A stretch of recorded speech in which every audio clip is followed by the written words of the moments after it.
que é um pouquinho menos, só para não... acho que aqui tá bom. Tá, perfeito. Boa tarde. Peço que todos se sentem, pois iremos iniciar a nossa celebração. Estamos muito felizes em recebê-los no lançamento da programação para o centenário do Palácio das Indústrias. Agradecemos a presença de Luciane Leite, secretária executiva do Estado de Turismo e Viagens, Virgílio de Carvalho, diretor técnico da Secretaria do Estado de Turismo e Viagens, e Luiz Eduardo Pesce de Arruda, supervisor de Cultura da Subprefeitura da Sé. Agradecemos às equipes da Secretaria da Cultura, Economia e Indústrias Criativas do Estado de São Paulo. Agradecemos também a presença de nossos patrocinadores, parceiros e amigos. Por fim, agradecemos à diretoria executiva, à diretoria financeira, aos membros do Conselho de Administração e aos demais colaboradores da Catavento Cultural e Educacional aqui presentes. O ano de 2024 no Museu Catavento está marcado principalmente pela temática da sociedade. Destacaremos as ciências sociais e humanas, as artes e a arquitetura. Nesse contexto, temos o prazer de celebrar o primeiro século desse edifício ícone da cidade de São Paulo. Abriremos a campanha hoje com um bate-papo Jornada Centenária no Catavento. Chamamos agora para uma fala especial Sérgio de Freitas, presidente do Conselho de Administração da Catavento Cultural e Educacional.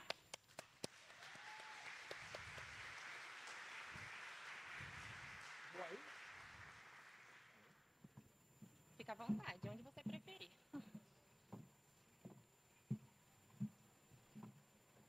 Meus amigos, senhora Marília Marton, secretária da Cultura.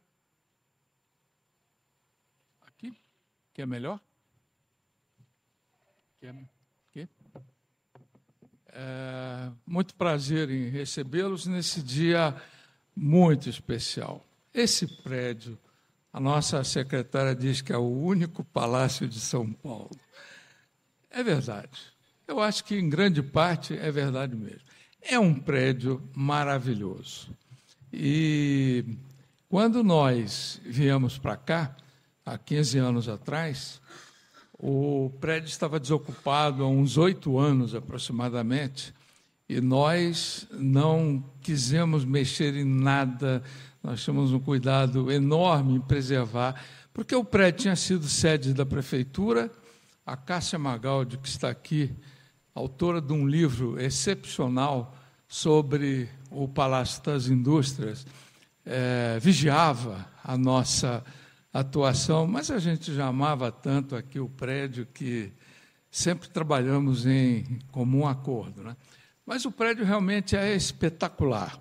São Paulo, até 1800 e pouco, pelo menos até a época aí da Marquesa de Santos, da Independência, era uma cidade muito precária, muito do interior, muito simples, e aí ela foi evoluindo. Veio o café, que foi realmente o grande motor do crescimento econômico do Estado.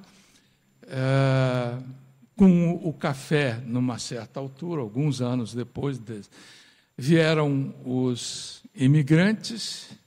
Eu sempre digo que foram 3 grandes fatores que se somaram: o café, os imigrantes e a usina elétrica aqui, que foi descoberto que, invertendo o Rio Pinheiros e jogando a água lá para baixo, teríamos energia elétrica, transformou a cidade de São Paulo num centro industrial. Os 3 grandes fatores. Mas, na verdade, São Paulo já tinha uma posição no Brasil de grande liderança. Eu trabalhei durante muitos anos aqui em cima do nosso triângulo histórico, e eu costumava receber visitantes do exterior e chegava na janela do prédio e dizia: "Você está vendo aqui a entrada da nossa garagem?" Eles disseram: "Sim, estamos vendo, o que tem?" Daqui o Brasil foi construído. Partiram daqui, é ladeira do Porto Geral.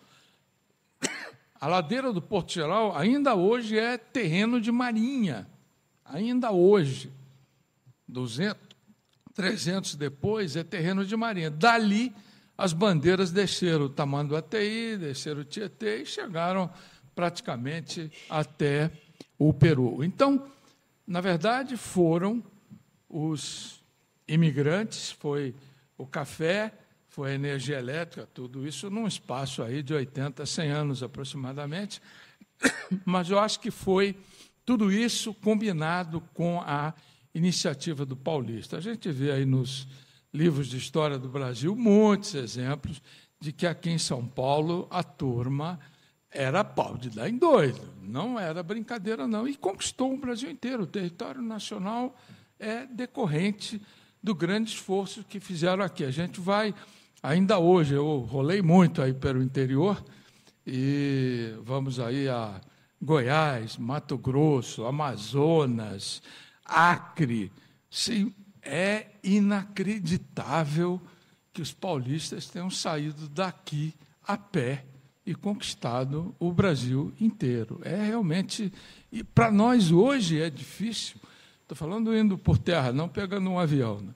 Mas indo por terra é difícil. Imagina naquela época em que você tinha que enfrentar toda a sorte de dificuldades. Então, no fundo, foi a combinação desses três fatores e da pujança do povo de São Paulo. E, quando São Paulo finalmente ficou bastante substancioso, começou a fazer o Teatro Municipal, uma beleza, e esse palácio aqui, você imagina, fazer, Marcelo, esse palácio, hoje em dia, já seria uma obra com um certo nível de complicação. Você que é experiente nisso, um certo nível de complicação. Fazer em 1912, 13, 15, para terminar em 24, um prédio desse tamanho, com uma estrutura que veio da Inglaterra, de aço, que veio da Inglaterra. Aliás, é uma foto maravilhosa, a foto da estrutura em aço aqui do Palácio das Indústrias.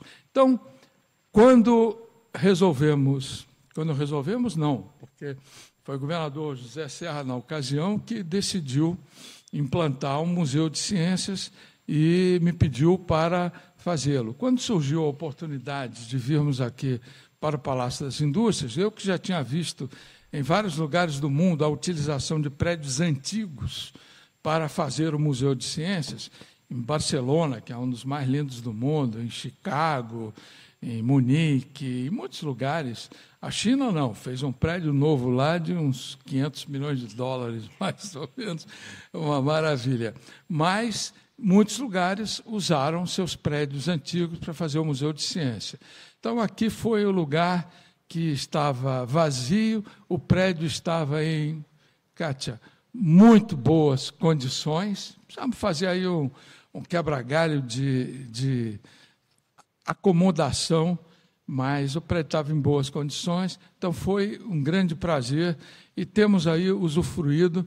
Acabamos de passar o marco de 7 milhões de visitantes nesses anos em que aqui estamos, com toda a pandemia aí no meio, e estamos indo em frente. O museu foi totalmente renovado no conteúdo, o segundo andar foi todo renovado durante a pandemia, e várias instalações do primeiro andar. Então, tem muitas instalações novas aqui no prédio, e o Ricardo, que é o nosso tutor do prédio, o arquiteto que fiscaliza o prédio, adora o prédio. Eu gosto muito disso, porque aí a gente não precisa fazer nada, porque ele é o guardião aqui da conservação do prédio.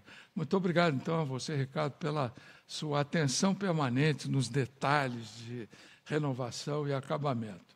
Então, é isso aí. Muito obrigado a vocês por essa comemoração de hoje. Muito obrigado.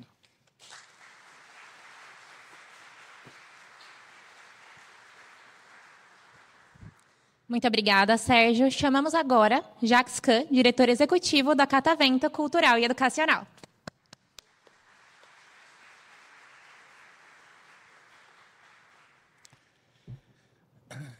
Bom, pessoal, boa tarde. Serei breve.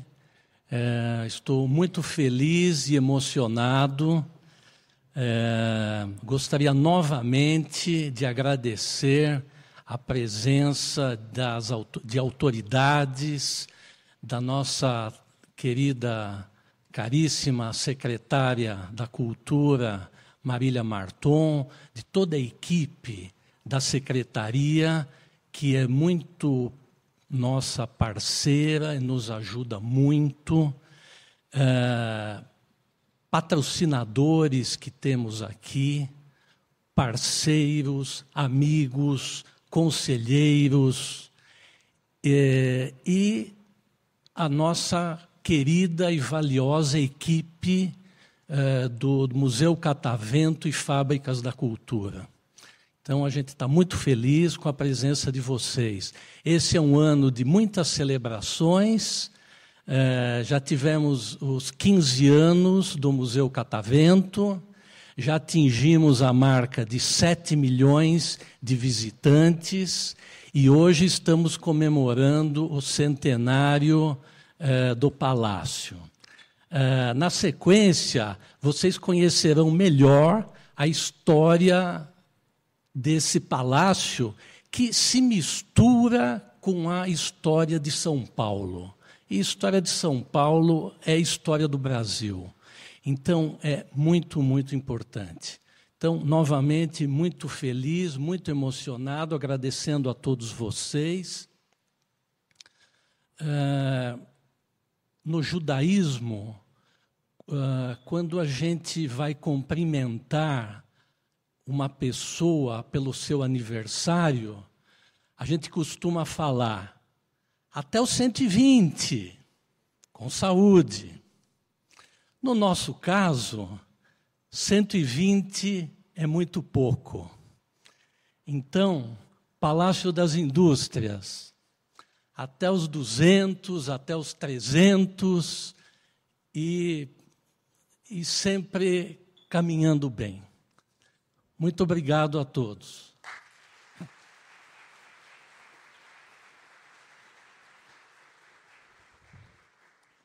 Muito obrigada, Jax. Recebemos agora Marília Marton, secretária do Estado da Cultura, Economia e Indústria Criativas do Estado. Bom, boa tarde, à família Catavento. Acho que mais do que uma organização social, o que o Sérgio, com toda a equipe histórica, né, o Jax chega agora mais recente, mas já de muitos anos, desde lá da concepção, criou e construiu aqui nesse lugar uma família.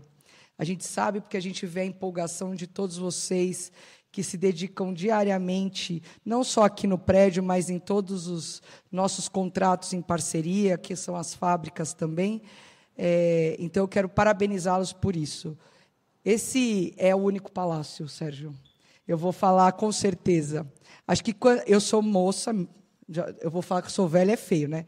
Eu sou menina, e toda menina sonha com um palácio para chamar de seu como princesa. Aqui em São Paulo, a gente tem esse problema. Se vocês pararem para... Todas as mulheres aqui têm essa coisa. Se todas pararem aqui para pensar num castelo que pudesse chamar de seu para ser princesa, a gente não ia achar. Este, de fato, é um prédio simbólico por toda a pujança que o Sérgio contou aqui desse estado cosmopolita, dessa cidade que se transforma aí no último século e meio, porque, de fato, é o lugar onde foram pensados para ser o lugar de encontro das grandes sociedades. Esse é o castelo da indústria, do comércio, da pecuária, da agricultura, porque é disso que o Estado de São Paulo é nascido. É nesse lugar que a gente é forjado. Então, se a gente puder falar onde uma princesa iria habitar aqui em São Paulo, esse é o Castelo da Princesa. Dito isso, quero dizer para vocês que, quando a gente vê um prédio que tem 100 anos, num país em que a gente pouco valoriza a nossa preservação, nessas condições desse prédio, a gente tem que dizer que sim, a gente está muito feliz. Não só por esse, a gente tem outros símbolos de uma mesma época que estão cuidados, e aí agora a missão dos arquitetos aqui, né, da Mariana, da Cássia, do Marcelo, o Ricardo, que também milita, o Toninho Sarazá, que está aí, todos nós que temos aí o trabalho de olhar para esse lugar e entender da sua importância, como isso valoriza a nossa própria história, para mais do que preservar, ser uma ação simples de manter uma coisa. A preservação de um prédio diz da nossa identidade. Um país sem identidade não tem seu lugar garantido. As pessoas não conseguem ter aquilo que a gente chama de pertencimento. Quando a gente chega num lugar que tem um prédio desse, você olha e fala assim, isto é meu, isto é da minha cidade, isto é do meu estado, isto é do meu país. E a gente se reconhece nessa história. Dito isso, esse é um prédio que tem muito para contar. E sim, Jacques, não é 100, nem 200, nem 300. Esse prédio tem que viver por milênios para contar histórias para aqueles que chegarão nas próximas gerações sobre um país, sobre uma cidade, sobre um estado que teve, sim, bandeirantes, como diz o Sérgio, que foram desbravadores, numa época em que a gente não sabia onde ia dar o caminho. Era uma bússola e a coragem. É assim que os paulistas nasceram. É assim que a gente faz acontecer esse Estado. Eu quero muito agradecer de estar aqui hoje, não porque sou secretária, mas como cidadã paulista, de estar num lugar que conta tanto da nossa história e que valoriza tanto aquela identidade desbravadora de todos nós. Obrigada e boa tarde.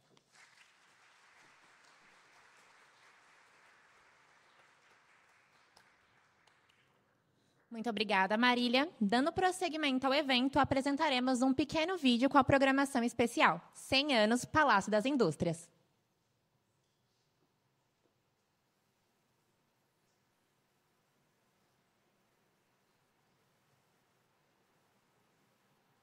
Em comemoração aos 100 anos do Palácio das Indústrias, o Museu Catavento preparou uma programação especial.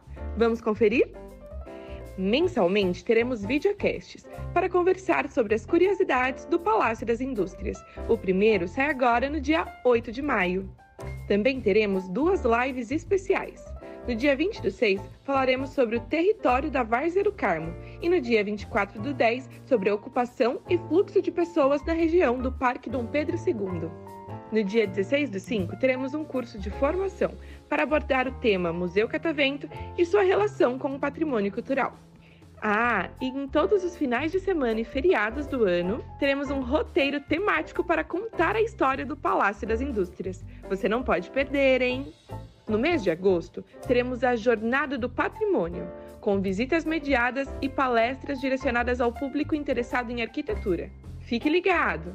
Agora, em maio, também teremos a Virada Cultural e apresentaremos os trabalhos desenvolvidos pelas bordadeiras da Fábrica de Cultura, incluindo uma grande tela retratando o Palácio das Indústrias.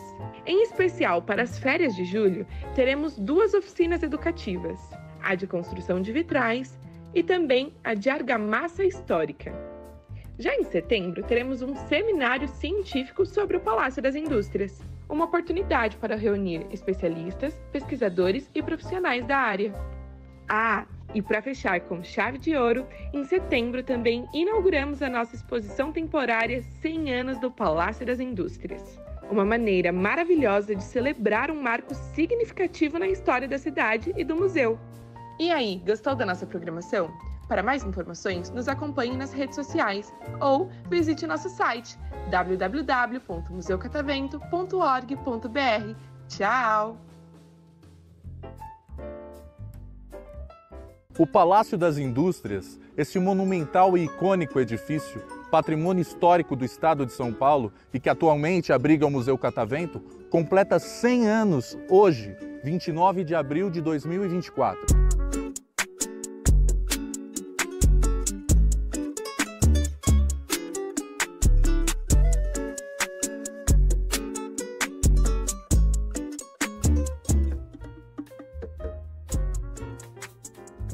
O palácio nasceu de um projeto urbanístico do francês Joseph Bouvard, que previa um edifício dentro do parque que estruturava a expansão urbana na região da Várzea do Carmo, numa São Paulo que, graças à economia do café e à industrialização, vivia um enorme crescimento populacional no início do século XX. O palácio, projetado pelo arquiteto Domiciano Rossi, sócio do escritório Ramos de Azevedo, seguiu a ideia de criar um pavilhão de exposições agroindustriais que representasse a força econômica do estado de São Paulo. A obra foi promovida pela Secretaria da Agricultura, Indústria e Comércio, um órgão que centralizava os cafeicultores e os industriais das ferrovias, como a Companhia Paulista de Estradas de Ferro, que financiou a execução do edifício. O estilo eclético adotado pelo arquiteto, inspirado em palacetes da Toscana do final do século XIX, utilizou simbologias da cultura greco-romana em diversos elementos escultóricos. Utilizou assimetrias e muros acastelados que remetem a fortalezas medievais, ornamentos e acabamentos típicos do Renascimento italiano e até símbolos modernos na época, como faróis de luz elétrica, sempre para representar temas ligados à agricultura, à indústria e o comércio. A execução da obra teve que lidar com algumas questões, como paralisações por conta da gripe espanhola e a eclosão da Primeira Guerra Mundial, que impossibilitou a importação de alguns produtos fundamentais para a execução do edifício. Por outro lado, o problema com as importações favoreceu a produção nacional. Com a intensificação dos trabalhos do Liceu de Artes e Ofícios na obra, os artesãos paulistas acabaram sendo responsáveis pela execução de grande parte dos ornamentos da fachada, da serralheria artística, como o grandioso lustre do Salão Azul, das luminárias do interior do edifício, portas, janelas e a escultura de quimera no alto da torre principal do edifício, símbolo máximo do ecletismo idealizado por Domiciano Rossi. Ainda durante a execução, o palácio abrigou ateliês de vários escultores, como Rigoletto Mattei, Nicolas Rollo e Victor Brecheret, que aqui conheceu os modernistas Mário de Andrade, Menotti Del Pitta e Oswald de Andrade, no encontro que frutificou na Semana de Arte Moderna de 1922. Ao longo do século, o palácio foi cenário das mudanças políticas e econômicas do país. Antes mesmo da inauguração oficial, em 1924, o prédio já estava sendo usado para receber exposições agroindustriais, com seus pavilhões ocupados por estandes dos mais diversos produtos paulistas, como chocolates, roupas, fumo, perfumes, produtos farmacêuticos, bebidas e até pequenas embarcações.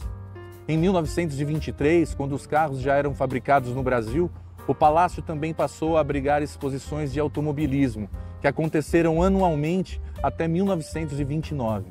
Com a crise do café, o edifício perdeu seu uso como espaço de exposições e passou a abrigar setores da administração pública, sendo ocupado pela Assembleia Legislativa do Estado de São Paulo. Aqui no Palácio, por exemplo, foi promulgada a Constituição Paulista de 9 de julho de 1947. Com a saída da Assembleia para o Ibirapuera em 1968, o edifício passou a abrigar de tudo um pouco. Inicialmente com corpo de bombeiros, delegacia de estrangeiros e finalmente uso policial, com diversos setores da segurança pública, civil e militar. O período de mudanças de uso do edifício também foi o de maior descaracterização de sua arquitetura. Tanto por construções anexas de gosto duvidoso que buscavam imitar a construção original, como pela falta de manutenção, que ocasionou grandes degradações em todo o conjunto do edifício. E igual descaracterização sofreu o Parque Dom Pedro II, pois o planejamento urbano adotou a área como centro de entroncamentos viários e do transporte público de massas, acabando por fragmentar o parque, isolando o palácio e transformando seu entorno num local apenas de passagem. O Palácio das Indústrias foi tombado em 1982 pelo Condefat, ainda que com divergências por parte de alguns conselheiros. No início da década de 90, o Departamento do Patrimônio Histórico estabeleceu as diretrizes e foi contratado o escritório da renomada arquiteta Lina Bobardi para a realização de uma grande obra de restauração e intervenções arquitetônicas, em virtude da transferência da sede da prefeitura para o edifício.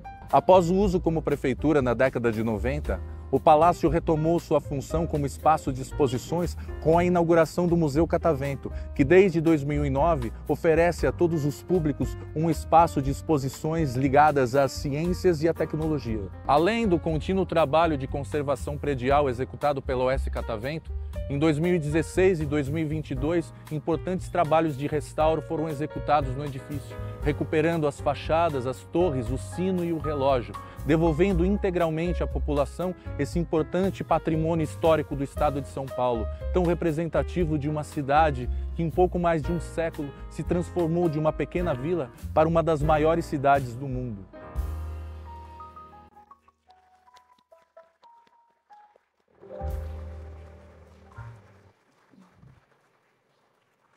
Daremos início à jornada centenária. Convido ao palco o nosso mediador de hoje, Ricardo Pisanelli, arquiteto e superintendente de projetos da Catavento Cultural e Educacional. Eu vou falar daqui. Bom, boa noite a todos. É um prazer estar aqui hoje. Acho que todo mundo se sente honrado de estar presente num dia tão histórico como comemoração de 100 anos de um edifício como o Palácio das Indústrias. E acho que para marcar essa data, além de anunciar a programação cultural que a gente vai fazer ao longo do ano, a gente pensou fazer uma mesa de conversa, de debates com profissionais que estiveram ligados com a arquitetura do edifício. Então, é claro que outros profissionais que eu vejo aqui poderiam estar aqui, e, de fato, a gente vai fazer mais proximamente a abertura da exposição, um seminário científico, então, com a Vanessa Costa, por exemplo, que tem publicações escritas sobre a região da Várzea do Carmo, que é da UPPM, da UEM, diretora da UEM, e outros profissionais. Vejo aqui a Rosângela, o Toninho Sarassá, a Rosângela, que fez o projeto que a gente executou aqui no Restauro, a Rosângela Mita, que elaboraram um projeto da restauração que a gente fez em 2017, 2020. Toninho Sarassá também, de parceiro, amigo, que executou uma das etapas da obra de restauro, e temos outros projetos juntos sendo feitos com ele. E muitas outras pessoas que estão aqui presentes hoje. Mas eu queria, então, para não ter mais delongas, chamar aqui os convidados. Então, vou começar com a Mariana de Souza Rolim, por favor, que vem ao palco, arquiteta e urbanista, doutora em arquitetura e urbanismo, coordena a Unidade de Preservação de Patrimônio Histórico da Secretaria de Cultura, Economia e Indústria Criativas do Estado de São Paulo e está na vice-presidência do CONDEFAT. Atua também como pesquisador e docente nos temas de gestão e preservação do patrimônio cultural e políticas públicas correlatas.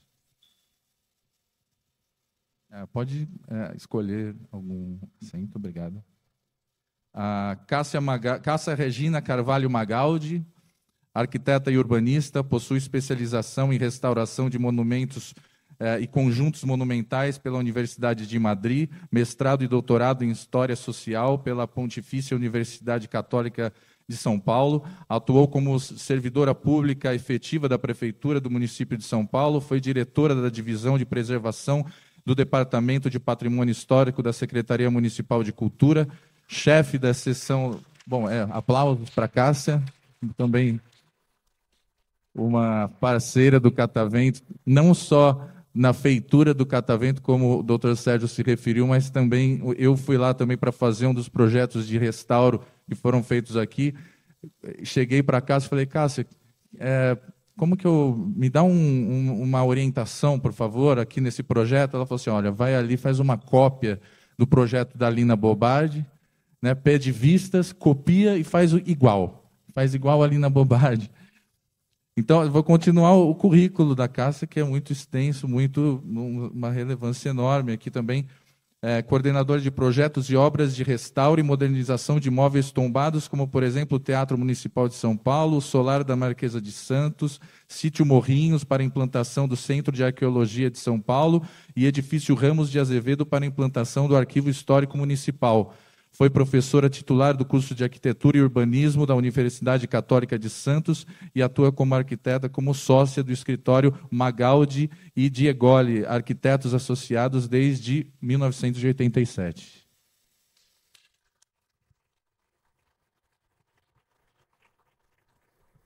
E também agora, por fim, o Marcelo Ferraz, arquiteto, formado pela FAO, USP, em 1978, é sócio fundador do escritório Brasil Arquitetura desde 1979, onde tem realizado vários projetos com premiações no Brasil e no exterior. Colaborou com Lina Bobardi em todos os seus projetos de 1977 a 1992. Colaborou com Oscar Niemeyer em 2002. Dirigiu o Instituto Bardi de 1992 a 2001 e o programa Monumenta para a Recuperação de Cidades Históricas do Ministério da Cultura entre 2003 e 2004. Lecionou na Washington University de St. Louis, Estados Unidos, em 2006, como professor convidado, e na Escola da Cidade por muitos anos. É sócio fundador da Marcenaria Baraúna, onde projeta e produz móveis desde 1986.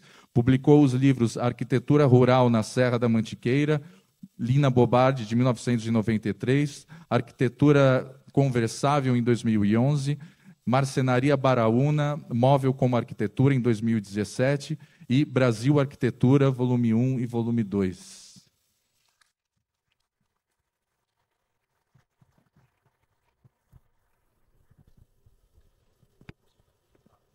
Tá bom. A gente troca. Então, assim, para começar a conversa, eu pensei em introduzir temas aqui logo quando a gente se encontrou agora à tarde, a gente já começou a conversar e o assunto fluiu espontaneamente, mas eu pensei em ter pelo menos uma fala de cada um, iniciais, assim, elaborei algumas perguntas e depois a gente pode continuar num debate mais fluido.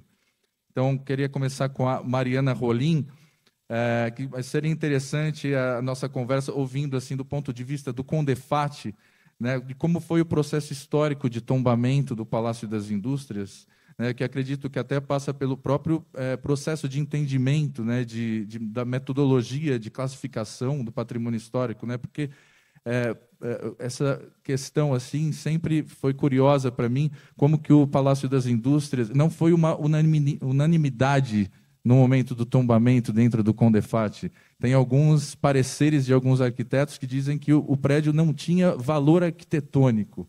Assim, será que...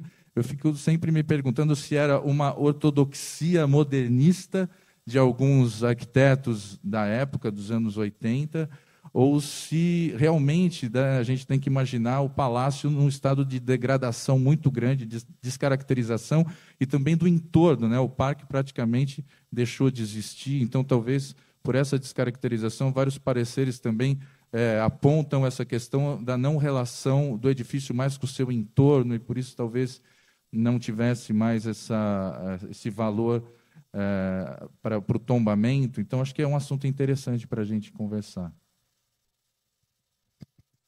Perfeito.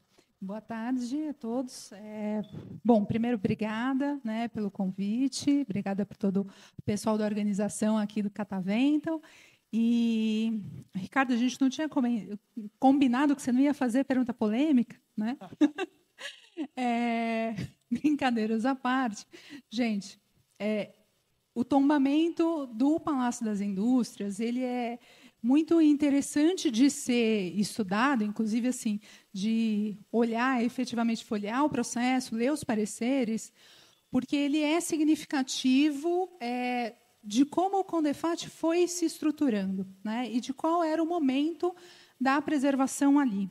Deixa eu só dar uma olhada no horário. Ricardo, se eu falar demais, por favor. Tá? Tem alguma pessoa que vai ficar fazendo assim para a gente, ali, então tá que a gente ótimo. combinou.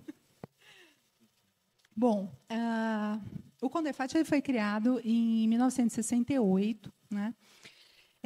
Num momento em que se começava uma discussão nacional, na verdade mundial, em relação à preservação no âmbito local. No caso do Brasil, né, o IPHAN, que, né, vinha atuando ali desde 1937, ele tinha todo um embasamento conceitual sobre o que seria o patrimônio brasileiro, que estava muito baseado no grupo fundador do IPHAN, que eram essencialmente modernistas. Então, a visão que existia sobre o que era o patrimônio brasileiro, ele estava baseado no período colonial e depois no modernismo. Então, toda uma parte ali da virada do século XIX para o século XX que era principalmente reconhecido no estilo eclético, para o IPHAN não era representativo do patrimônio nacional brasileiro. Isso fez com que, no começo da atuação do IPHAN, no estado de São Paulo, o que foi tombado, né, consequentemente reconhecido como patrimônio, estava muito vinculado à questão realmente das casas bandeiristas, desse período colonial, alguns primeiros agrupamentos urbanos. Mas isso significava também que, na cidade de São Paulo, você tinha pouca coisa reconhecida. Afinal de contas, como o vídeo mostrou bem, né, a cidade de São Paulo começa a crescer ali, meados do século XIX. Então, já dentro de uma lógica de arquitetura com uma base europeia muito forte, né? Isso vale para todos os principais edifícios desse período, né? A gente tem, enfim, uma referência importante para entender a história de São Paulo, que é o Benedito Lima de Toledo, que fala justamente desses períodos em que São Paulo se reconstruiu sobre si mesma. Então, esse período todo ficava um pouco de lado, né, pelo órgão oficial da época, que era o IPHAN. Então, nesse período aí, década de 1960, começo de 70, você começa a ver uma discussão sobre qual seria a responsabilidade regional pela preservação do patrimônio e, principalmente, pela identificação do que seria esse patrimônio. Entendendo também que o Brasil é muito grande, né? Então, você teria, inevitavelmente, questões com importância regional que não necessariamente teriam importância nacional, né? E aí é que nasce o CONDEFAT.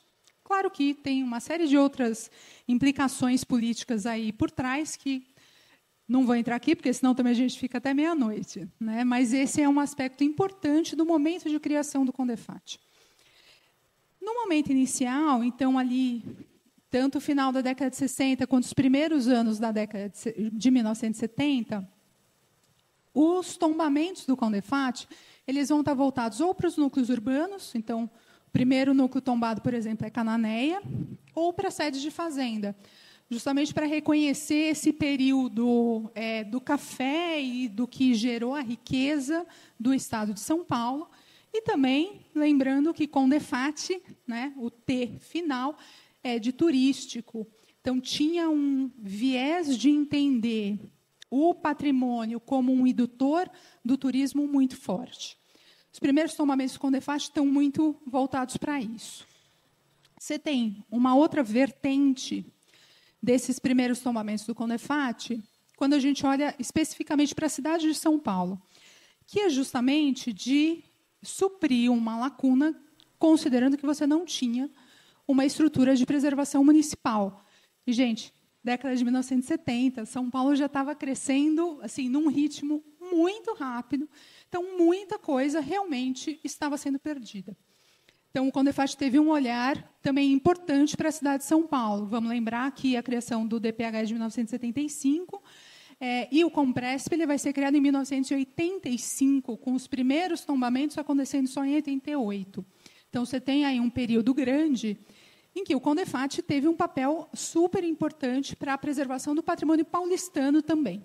E aí, nesse caldo todo, surge um pedido no CONDEFAT, em 1977, da Assembleia Legislativa do Estado de São Paulo, pedindo o tombamento desse edifício de uma forma muito sucinta, 3 parágrafos, e pedindo o tombamento justamente porque eles queriam implantar aqui um museu da história legislativa do Estado de São Paulo.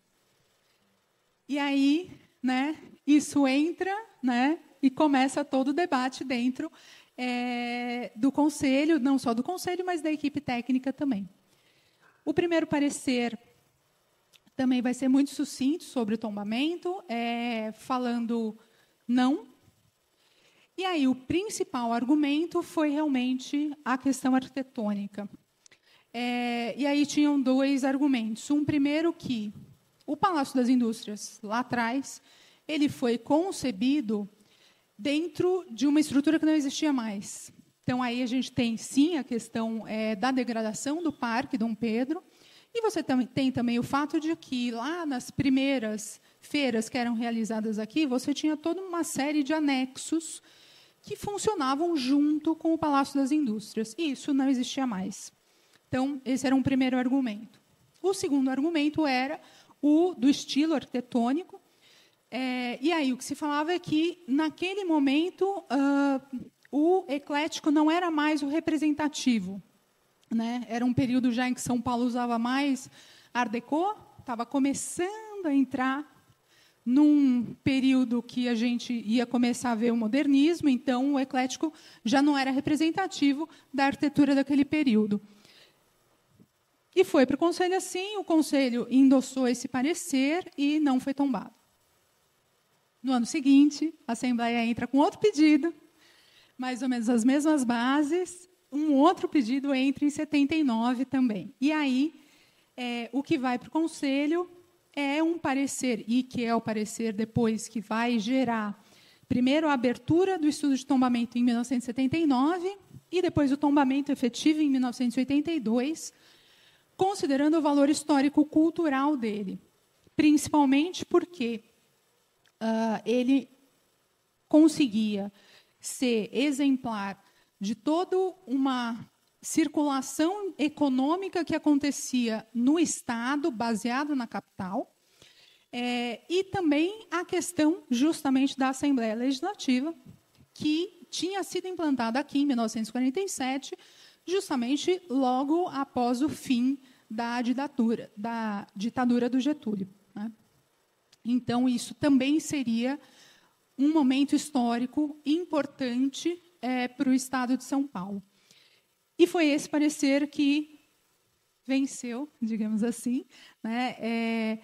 Não sem celeumas. O parecer foi feito por uma historiadora, isso sobe para o Conselho com uma manifestação técnica de arquitetos contrária, justamente endossando novamente a questão de que era um palácio em si, que ele estava completamente solto do entorno, e que ele teria uma relevância municipal. Então, um município que se preocupasse com ele. E aí existia até uma menção, meados da década de 70, 1975, se não me engano, criada a Z8-200 na cidade. Os arquitetos, com certeza, sabem do que eu estou falando, mas foi o primeiro mecanismo de preservação de patrimônio do município. Era dentro da legislação de zoneamento, mas era uma lei que identificava uma série de edifícios de interesse histórico, e o Palácio das Indústrias era um deles. E aí esse parecer também foi para o Conselho, reforçando tudo isso. O parecer do conselheiro relator, que foi favorável ao tombamento, então, ele foca na questão justamente histórica, e fala claramente, esse tombamento não é um tombamento arquitetônico, é um tombamento histórico, por ele ser exemplar justamente disso que eu já falei, né? E aí, eu trouxe a cola, né? A resolução de tombamento fala, então, monumento de interesse histórico-cultural, tomba-se o edifício do antigo Palácio das Indústrias e ex-Assembleia Legislativa do Estado, para que nele seja instalado o Museu Histórico do Legislativo. Para nossa sorte, essa última frase não vingou, né? Mas ficou essa questão, realmente, o valor reconhecido aqui não é o arquitetônico. E isso é muito significativo desse período histórico do Condefat. Década de 70 até 1980, você tem um embate muito grande, ainda assim, de técnicos com uma formação de base não necessariamente modernista, mas uma base muito forte de tudo o que acontecia no IFAM. Então, tinha uma certa dificuldade em reconhecer outros estilos como representativos, por isso que também o parecer que venceu foi o do valor histórico. Se hoje esse pedido entrasse lá, eu acredito que teria uma análise já um pouco diferente, né, em relação àquele período. E isso eu digo não só, enfim, por uma questão de sentimento, mas também quando a gente olha tombamentos mais recentes, em que a arquitetura, sim, é considerada como um elemento importante, mas é importante também o contexto em que essa arquitetura foi criada. Então, o fato de ser um eclético naquele período tem toda uma explicação. A gente viu parte dessa explicação justamente, né, agora. Então, isso também é significativo para a história da arquitetura paulista, né? Por isso, entendo que hoje a gente teria uma visão um pouco diferente. E, para terminar, queria só fazer uma observação. Eu entendo que, apesar da gente ter tido várias descaracterizações ao longo da história desse edifício, o fato dele ter continuado sempre em uso foi o que garantiu que ele chegasse até hoje, né? Por mais que, sim, a gente teve puxadinho, teve ocupação que, muito provavelmente, danificou, enfim, piso, elementos decorativos, mas o prédio continua em uso, ou seja, continuou vivo, ele chegou até nós e permitiu que tivesse depois um projeto belíssimo, né, da Lina, e que continuasse sendo preservado até hoje. Então, o que a gente tem que conseguir garantir é justamente que os edifícios que a gente reconhece como representativos da nossa cultura continuem em uso. E é isso.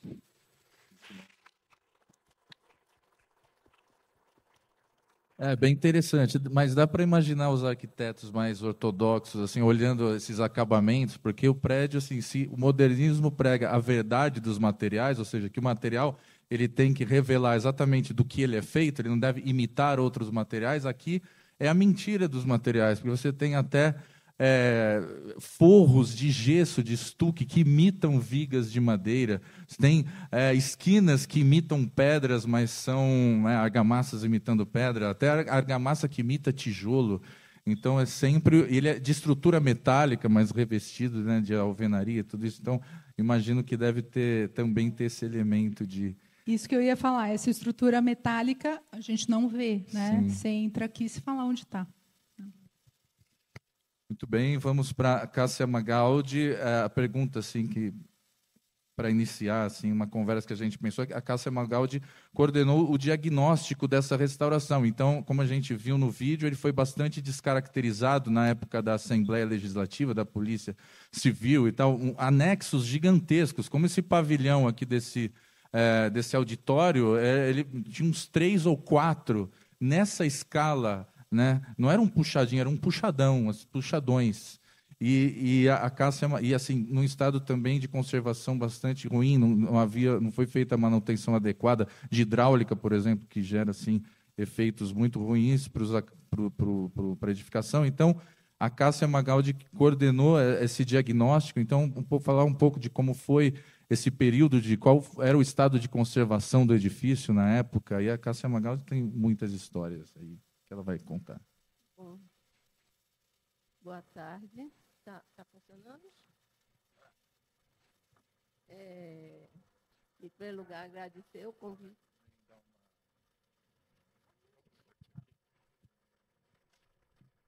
Bom, boa tarde a todos e todas. Eu agradeço o convite do Dr. Sérgio, que eu estimo muitíssimo, porque dos primeiros clientes que não reclamaram que a gente precisava preservar. Então, isso foi uma coisa importantíssima na implantação do catavento. E, em se tratando do prédio, do projeto, uma coisa muito interessante aconteceu conosco, a equipe do DPH, que fez esse diagnóstico completo, e já dentro de uma metodologia de trabalho, de restauro, que é científica, e que nós conseguimos, com o tempo, ir aprimorando. Então, o livro que o Marcelo está na mão, ele tem todas as etapas dessa metodologia também, que a gente conseguiu publicar, mas o mais importante é que a gente conseguiu pesquisa histórica, pesquisa arqueológica, pesquisa de materiais de construção, pesquisa em todos os sentidos, sociológica, para saber também como que essa coisa poderia estar vindo funcionar posteriormente. Esse projeto já estava sendo feito a partir da demanda da prefeitura, que já escolheu o Palácio das Indústrias para ser sede da prefeitura. Então, nós já trabalhamos nesse sentido. E quando o Ricardo fala dos puxadões, realmente, quando a gente trabalhou com a cronologia construtiva desse prédio, a gente identificou o que foi, quando foram feitos esses anexos, essas construções. Não, na realidade, essas construções não descaracterizaram o prédio original. Elas foram acrescentadas. E nós tivemos, durante as diretrizes de preservação, a possibilidade de dizer o que fica e o que pode ser, o que deve ser demolido nesse prédio.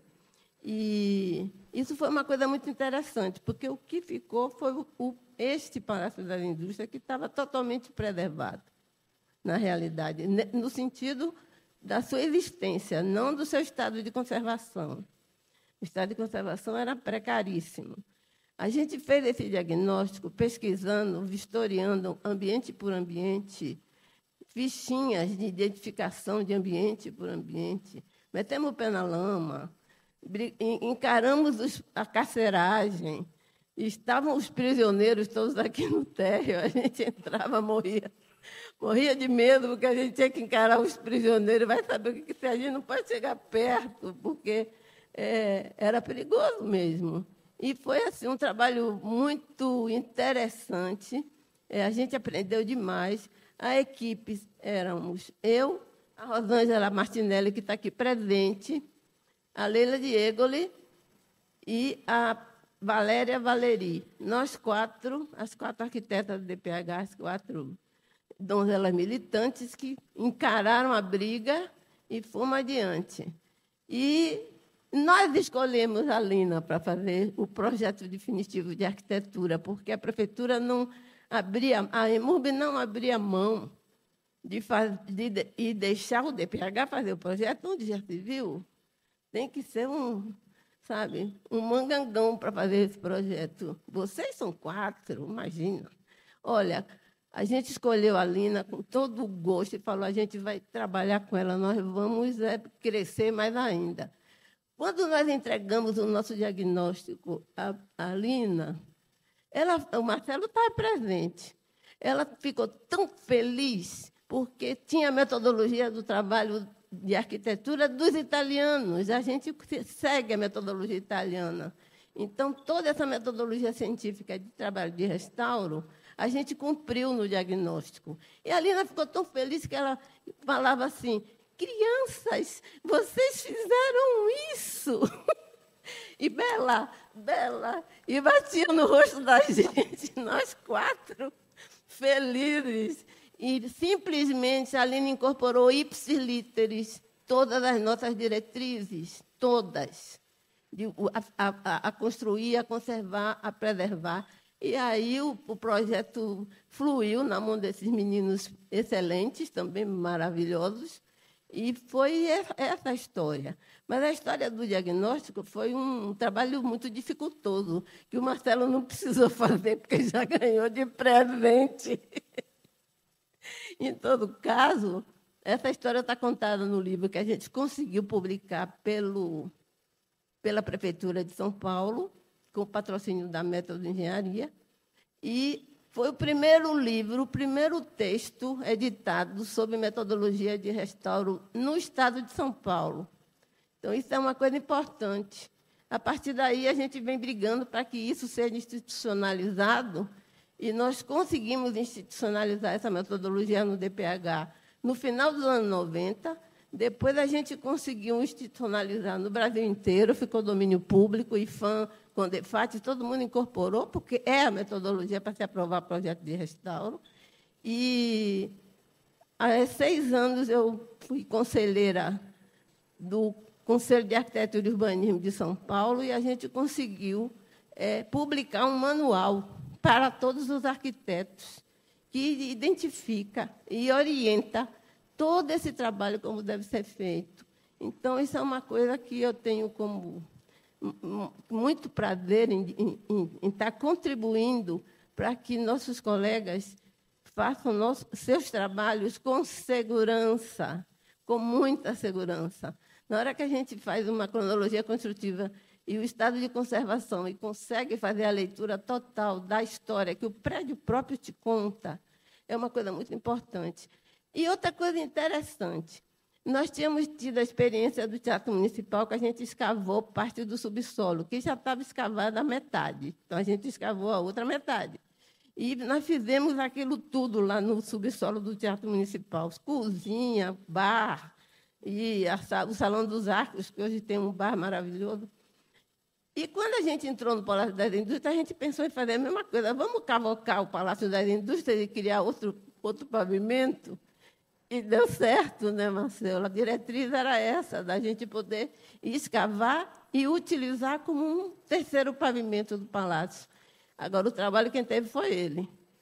Bom, para falar sobre o Palácio das Indústrias, eu acho o seguinte, uma coisa muito, muito, muito interessante e que me deixou muito feliz foi quando eu vi a alegria do doutor Sérgio em querer colocar aqui este programa Catavento.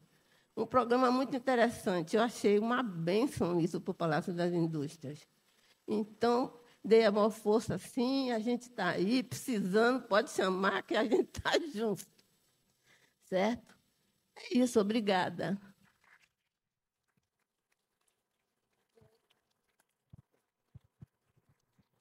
E além disso, né, no início do Catavento, também gostaria de falar com o Dr. Sérgio, do Dr. Sérgio, porque além do início do Catavento, ele sempre dá essa atenção excepcional aos órgãos de patrimônio. Muitos arquitetos trabalharam aqui na feitura do Catavento, e ele sempre fez questão de manter uma equipe de arquitetos permanente aqui, dá muito valor para as nossas opiniões, então gostaria de agradecer também muito o Dr. Sérgio por isso.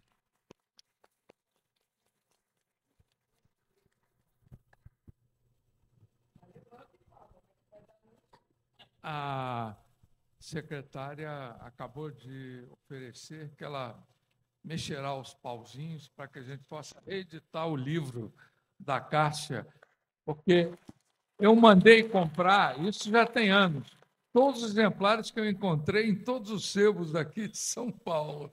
Então, não se consegue mais encontrar. Então, nós vamos reeditar aqui. Obrigado.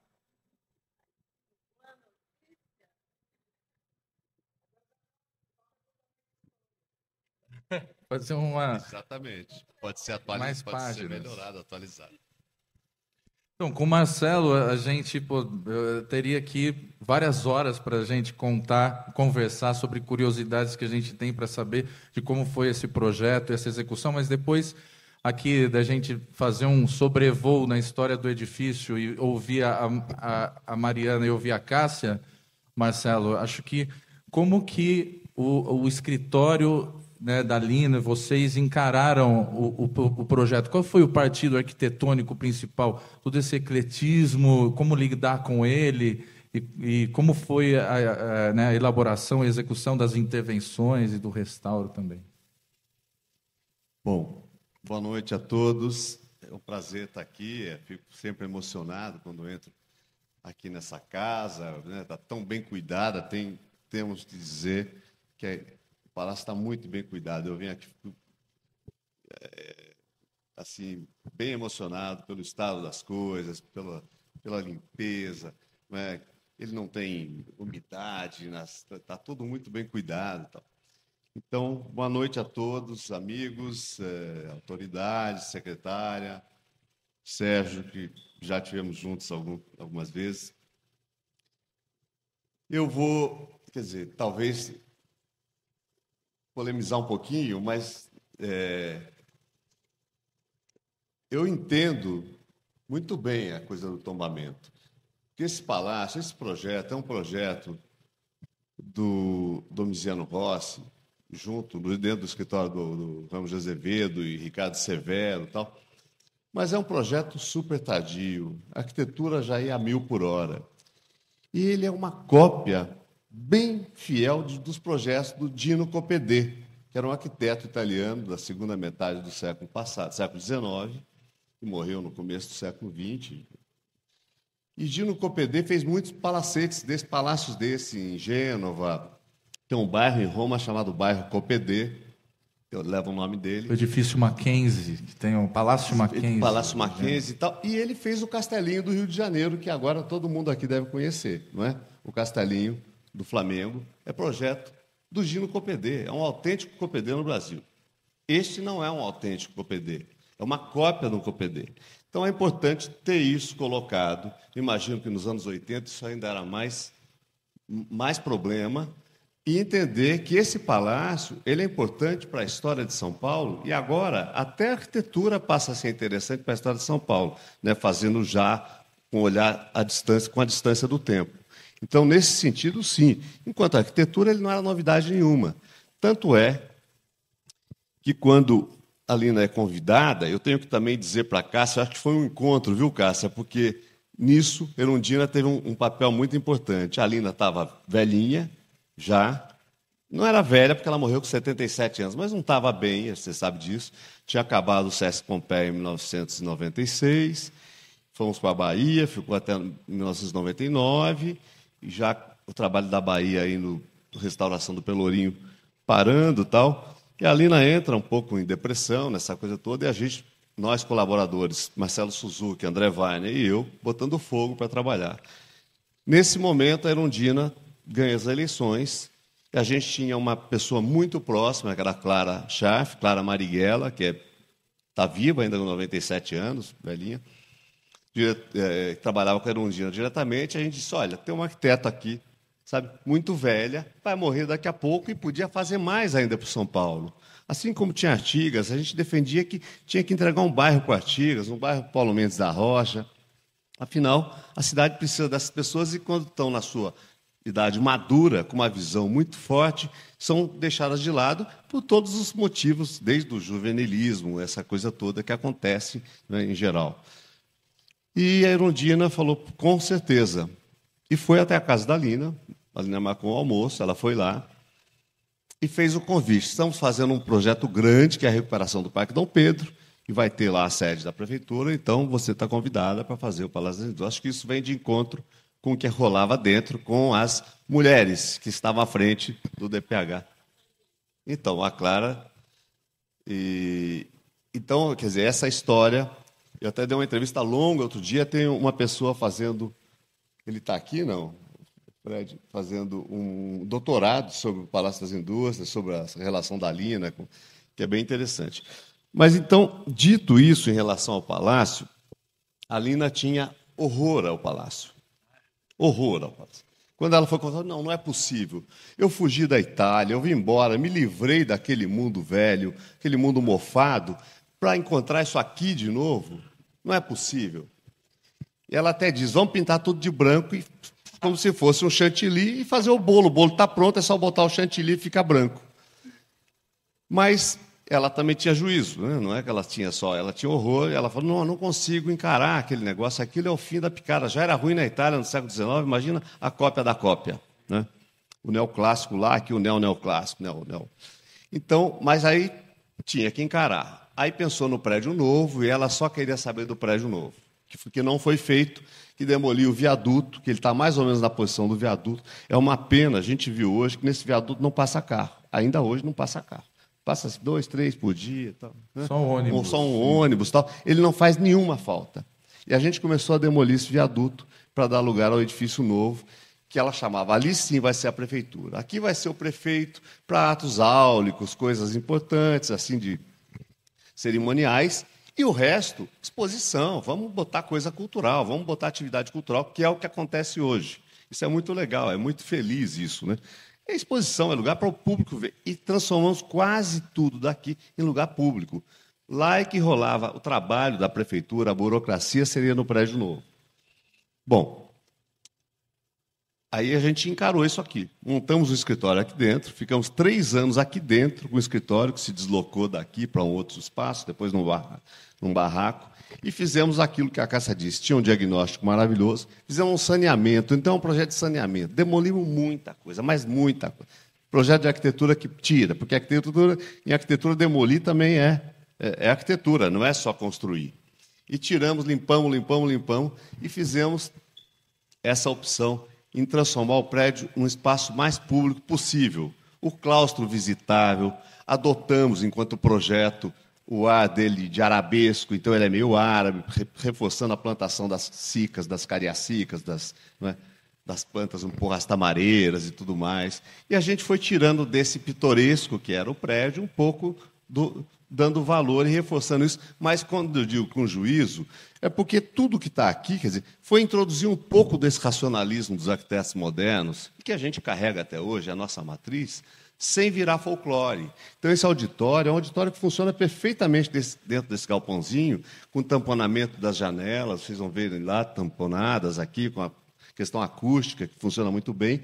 É um auditório razoável, uma questão contemporânea, um assunto contemporâneo, de solução contemporânea, dentro de uma arquitetura que tem alguns adereços, enfeites e tudo mais, mas não é isso que a gente valorizou. A gente não veio valorizar os enfeites, a não ser aqueles que eram evidentes, né? Que era o palácio e a torre. Tanto é que, no final, eu quero contar a historinha da Lina aqui da ideia geral. Ela teve aqui, Lina, 2 ou 3 vezes no máximo, né? Ela já estava nessa fase da vida com problemas de saúde, tinha quebrado uma perna. Então, a gente passava aqui meio período, o dia todo, ia para a casa dela, trabalhava lá com ela, fazia um vai e vem constante. E ela morre antes da inauguração. Ela morreu em março de 92 e o palácio foi inaugurado no final do ano, em 92, pela Erundina, que perde a eleição e tal, e entra o Maluf, que odiava o palácio. Esse odiava mesmo, porque ele achava que sair do Ibirapuera, de um lugar nobre, isso eu tive com ele aqui, tentando dizer para cuidar e tal, ele disse: não, mas eu estava lá, eu podia receber um visitante ilustre, no meio do parque, um lugar lindo, aqui tem um rio fedorento, só tem mendigo, não sei o quê. Quer dizer, o dono da cidade, estou dizendo, não é mentira, é um depoimento meu, o dono da cidade, não é, dizendo isso assim: aqui está errado, tem que sair daqui, isso aqui não é um lugar para ter a prefeitura, o palácio da cidade e tudo mais. Mas, enfim, a gente foi aguentando tudo isso. A obra não foi terminada, evidentemente o edifício novo não foi feita a caixa d'água, e só ficou a caixa d'água, o Maluf interrompeu as obras, e a prefeitura não foi aqui. Eu acho até que, como o tempo faz bem às vezes, né?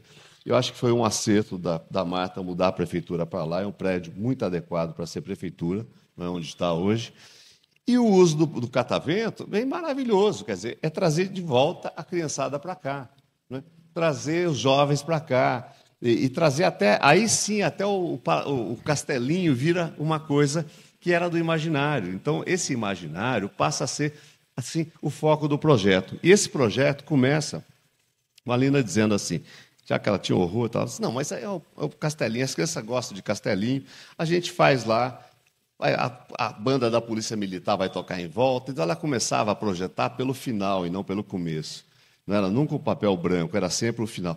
E aí as crianças correm em volta, atrás da banda, entram no claustro e depois falam: olha lá, o palácio está pegando fogo, aquela iluminação feérica e tal. Aí todo mundo corre para lá. Então, ela trabalhava com essa imaginação, com esse final, com o uso dos espaços para chegar na arquitetura. A arquitetura nunca começava pela forma, ela terminava pela forma, o que é uma coisa muito interessante, ao contrário da maioria dos arquitetos, que eu sei porque eu estudei na FAO, USP, como a gente aprendia lá, como era um sofrimento essa coisa de projetar a partir do papel branco. Não, a Lina, ela primeiro fazia o programa, né? Na hora que estava todo o programa feito, já está pronto, ela falou: agora é só desenhar, já temos tudo. Então, isso aconteceu aqui muito. E aqui a Lina, ela fez pouquíssimos desenhos para cá. Vocês têm, nesse livro, acho que uns 4 ou 5 desenhos da iluminação dela que ela propõe, inclusive a frase é bem legal, o início da indústria foi a manipulação do fogo desde a antiguidade. Ela coloca iluminações avermelhadas, como se estivesse pegando fogo, localizando a manipulação do fogo, o início da indústria, que é esse desenho, né? Que é a transformação da matéria e realmente, ancestralmente, o início da indústria. Essas ideias, né, são as ideias fortes do projeto, que foram mantidas. E aqui a gente teve um trabalho enorme. Assim, parece pouco, porque é bom também quando a arquitetura você não sente muito a mão pesada do arquiteto, mas a gente trocou tudo, a gente refez, cavou para fazer auditório. Aqui do lado, no outro galpão, que é o irmão desse, a gente fez um espaço de trabalho que é landscape, as pessoas uns veem os outros. Esse pavilhão, esse braço que conecta esses 2 pavilhõezinhos, é um braço de exposições. A gente mexeu, a gente cometeu algumas heresias, tivemos até alguma briguinha com a Cássia lá. A gente pegou aquele caixilho que era alto e baixou ele, cometeu uma heresia. Metemos a mão no patrimônio histórico, sabe? Hoje não passaria. Mexemos até embaixo e de você vê lá fora e de fora você vê para dentro. A gente aumentou 1,5 metro aquele caixilho. Sim, não. E o subsolo, que foi uma obra hercúlea, aí sim, é uma coisa impressionante o trabalho que foi essa obra do subsolo, rebaixar o lençol, fazer uma laje sob pressão e não ter umidade no subsolo e transformar numa área enorme de uso, né? Tinha um refeitório, era para ter um restaurante descendo aquela rampa, aberto, inclusive, ao público da região. Pode ter ainda um dia, creche e tudo mais. E, então, o Palácio duplica a sua área para ter essas áreas de apoio e serviço para o que deveria rolar aqui em cima. Esse foi um trabalho incrível. Eu acho que agora foi bom dizer que vamos reeditar esse livro, porque acho que esse livro foi feito com muito esforço. Nós botamos a faca no Hugo Rosa, no pescoço do dono da Método, que tinha feito a obra, falou, não, arranja um dinheirinho para a gente fazer um livro, vamos fazer um livro. E fizemos esse livrinho que ficou pronto já depois da morte da Lina, conseguimos fazer. E agora ele poderia ser editado, uma edição revisada, uma edição melhorada, ampliada. Nós não temos fotos da obra pronta nesse livro. Ele foi feito junto com o final não tinha. E o Cristiano Mascaro fez um ensaio fotográfico maravilhoso. Tudo isso podia estar no livro. E eu acho que a Lina, que hoje está tão na moda, né? Tudo é Lina para lá, Lina para cá, a gente brinca. Até eu estou fazendo um livro sobre ela, chama Ao Lado de Lina, que vou lançar, mas eu acho que como fonte primária vale a pena para lançar no final do ano. Mas é muita coisa de Lina, muito folclore, muita história que é fantasiosa, mas eu acho que as pessoas não conhecem este trabalho da Lina, né? Da equipe. Então, valia a pena mostrar um pouco da arquitetura. Eu vi que vai ter uma programação incrível em agosto. Setembro, uma exposição, mas várias ações ligadas à arquitetura. Né? Eu acho que seria legal trazer grupos de arquitetos, estudantes de arquitetura, fazer visita guiada, para ver o que acontece. A engenharia aqui é uma coisa sofisticadíssima, feita pelo escritório do Ferraz. A equipe que fez a reforma agora do projeto do Ipiranga, eles vieram aqui, passaram alguns dias aqui, olhando um projeto bem sucedido, né, de escavação das bases de fundação, né, e um projeto que funcionou, não tem uma trinca no prédio, que possibilitou o uso do subsolo, que era inabitável, tinha 1,5 metro de altura, como um porão estrutural apenas. Foi uma obra gigantesca mesmo. E a gente rompeu estruturas aqui embaixo, né? Rompia os arcos, fazia os reforços. Então foi um trabalho assim de interferir no patrimônio de uma forma muito forte, muito radical, mas deixando o patrimônio florescer. É quase que uma reinvenção do patrimônio, eu diria, um pouco ousadamente, não pelo palácio, que é o bolo de noiva, retocado. Ali tem uma intervenção forte, que tem um recado grande, que é a Sala Azul, que chocou na época, chocou muito a secretária de Cultura da época, ficou chocada, mas por que isso? Foi assim, falou, olha, já que a gente tem que engolir isso, a gente vai pintar de azul ultramar, para ser um choque, e sem divisão de pavimentos, é como se entrasse dentro de um pote de azul anil, assim, né? Com aquela mesa grande que não está mais lá. Essa mesa foi feita por nós, de 15 metros de comprimento, é uma mesa até que está aqui atrás.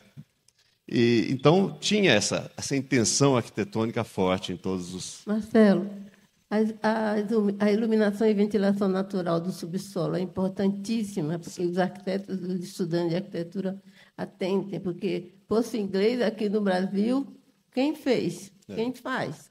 Quem deu certo? Né? Exatamente. Eu acho que é importantíssimo. Todo o subsolo foi ventilado por esse poço inglês que circunda todo o palácio. E por exemplo, essas luminárias, a gente pegou uma original lá atrás e refez essa luminária já com pequena modificação no desenho, na cabeça dela, para poder caber o reator aí dentro. Então, tinha esse respeito pelas coisas que eram da indústria boa, daquilo que funcionava. Quer dizer, ninguém, como eu disse, reforçou as questões decorativas. Elas ficaram lá, às vezes até diminuídas. Não é? Mas aqui tem arquitetura contemporânea, não é? Muita. É isso, pessoal. A gente, em agosto, pode contar mais histórias aí.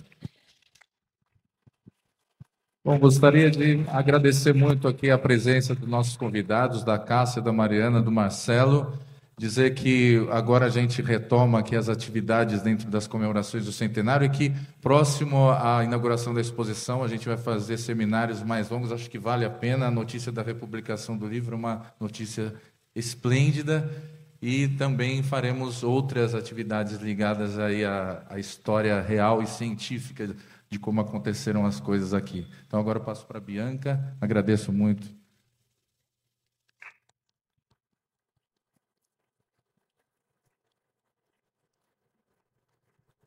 Agradecemos a presença de vocês e os convidamos a seguirem o Museu Catavento nas redes sociais para que vocês possam acompanhar as novidades dessa programação tão especial sobre o centenário do Palácio das Indústrias. Eu informo ainda que quem tiver interesse em adquirir o seu certificado de participação, é só preencher a lista que estará disposta na mesa atrás de vocês. É importante relembrar que o Museu Catavento, que acaba de completar 15 anos de existência, tem muito a comemorar. Então, além do centenário, da marca expressiva de 7 milhões de visitantes, para dar continuidade a essa comemoração, nós convidamos todos a se dirigirem pela área interna do museu para a varanda frontal do palácio para brindarmos o centenário. Por favor, eu peço que acompanhem nossos colaboradores, que indicarão o caminho pela porta de saída da Sala das Ilusões. Muito obrigada.